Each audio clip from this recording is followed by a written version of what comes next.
من اگه رنگ صورتم اینجوری بود چه شکلی میشدم؟ انقدر برای ذوق دارم. این تیره ترین کرم پودریه که دارم. این خیلی ریختم. قراره با این حالا یه ترکیبایی انجام بدیم. تنها کانتوری هم که دارم اینه. میگم با سایه قهوه‌ای قاطیش کنم بهتر نیست؟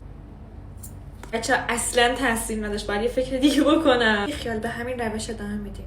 یعنی دل تو دلم نیست تستش کنم. خوبه یا خوبه یا تیره ترش کنم؟ خدایا با امید خودت خوشگلم کن. خیلی خوشگله. کجا میرن رنگ پوستا اینجوری میکنن؟ منم میخوام. خیلی خوشگله. خوشبال هر کی رنگ پوستش اینجوریه. چرا رنگش بنفش نشد؟ خب سفید کنم اینجا رو. سایه ها میخوام خطی کنم. با کانسیلر تمیز و خطی ترش میکنم. با سایه مشک خط چشم میکشم. دخترا وای، میخوام تا همینجا بیارم روش کنم.